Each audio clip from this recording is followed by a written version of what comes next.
तर एकनाथ शिंदेंना वाईट बोलणाऱ्यांना आता जनतेनं निवडणुकीत उत्तर दिलेलं आहे। मंत्री उदय सामंतांनी उद्धव ठाकरेंवर ही टीका केली आहे। कोथळा बाहेर काढू म्हणणाऱ्यांना लोकांनी आता पाहिल्याचं देखील उदय सामंत यांनी म्हटलंय। तर सूड घेणार म्हणणाऱ्यांचा जनतेनं विधानसभेला सूड घेतल्याचं देखील उदय सामंत यांनी म्हटलेलं आहे।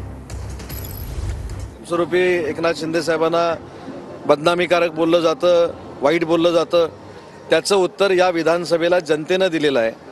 सकाळी कोणतरी म्हणाले की भरतशेठ गोगावले यांना पाठीशी घातल्यामुळं एकनाथ शिंदे साहेब देखील कुठच्या तरी एका प्रकरणामध्ये गुन्हेगार असू शकतात, अशी वाघ नखं बाहेर काढून कोथळा काढू म्हणून सांगणारी एक पार्टी पुढच्या पिढीला इतिहास म्हणून बघता यावी यासाठी ती वाघ नखं भारतात म्हणजे महाराष्ट्रात आणणं असं काम करणारा एक नेता आणि कायमस्वरूपी वाघ नखं घ्या कोथळा काढा, वाघ नखं घ्या आणि काहीतरी करा असं क्रूर बोलणारा एक नेता हे महाराष्ट्रानं अनेक वर्ष बघितलेलं आहे। सूड घेतल्याशिवाय राहणार नाही असं बोलून बोलून जनता कशा पद्धतीनं सूड घेते हे या विधानसभेच्या निवडणुकीमध्ये काही लोकांना कळून चुकलेलं आहे।